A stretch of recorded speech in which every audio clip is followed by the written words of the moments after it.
Third world countries like Mexico could never provide the amount of money that it takes to make those inventions. Otherwise, they would. Here's what we have to do. We need to be able to buy our health care insurance across state lines, Wolf. Right now, the same single policy that can be purchased in Long Beach for $73 costs $334 in New Jersey. The states lock up the insurance industry. They won't let Americans buy across state lines just like they do everything else. If we're able to do that, we're going to bring down the cost of health insurance. Thank you, Congressman. Jennifer, let's go back to another question. Well, also on the topic of health care tonight, this is a question from our WMURgather.com blogger, who is Joshua Williamson. Joshua asks, millions of Americans are dissatisfied with the current state of our health care system, and U.S. employers are at a disadvantage due to the high cost of health insurance. What would you do to fix the health care system, and would you support implementing a single-payer system in which the government acts as the insurer in order to save enough money to cover the millions of uninsured and to lower premiums for the rest of the U.S. population? Governor Thompson, let's have you weigh in on that. You know, I've been here for 2 debates. We've never had one question on health care. Thank that person for talking about health care. Number one, we spend $2 trillion on health care. That's 16% of the gross national product. 93% of the cost of health care goes into waiting till after you become sick. Only 7% of the money is used to keep you well in the first place. We got to completely transform the healthcare system, make it a wellness system, and make it a prevention system. Secondly, we have 125 million Americans that have one or more chronic illnesses. In order to change this, we have to educate the American people about tobacco, about diabetes, about cardiovascular, and about obesity. You do that, you'll be able to change healthcare.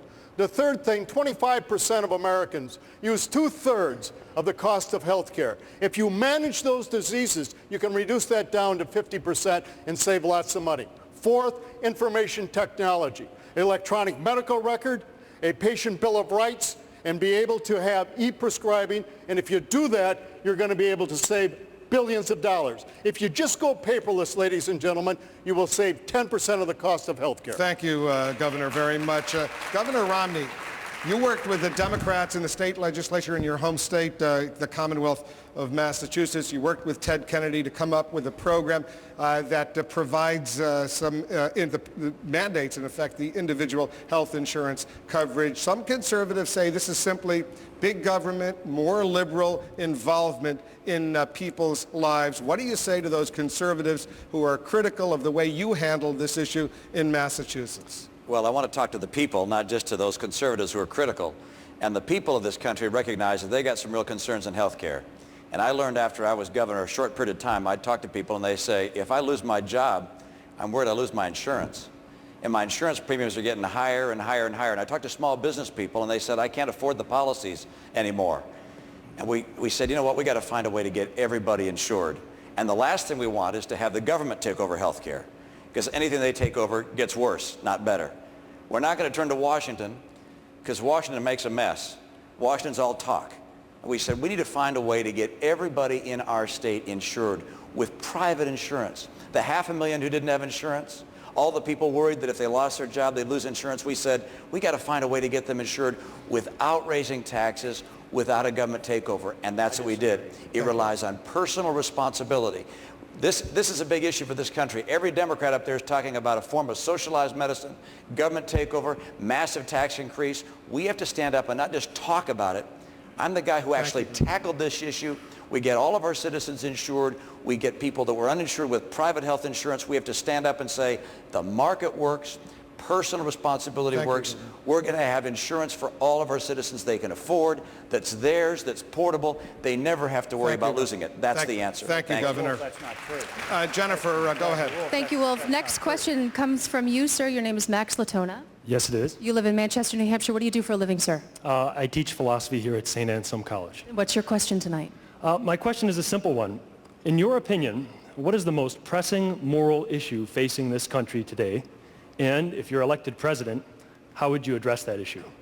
Governor Huckabee, you are an ordained minister. What is the most pressing moral issue in this country?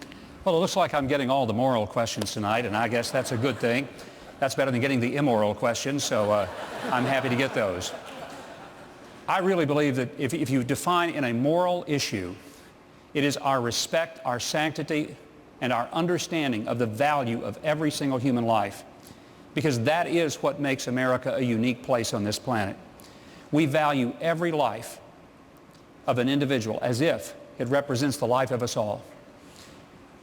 Many of us who are pro-life, quite frankly, I think have made the mistake of giving people the impression that pro-life means we care intensely about people as long as that child is in the womb. But beyond the gestation period, we've not demonstrated as demonstrably as we should that we respect life at all levels, not just during pregnancy. We shouldn't allow a child to live under a bridge or in the back seat of a car. We shouldn't be satisfied that elderly people are being abused and neglected in nursing homes.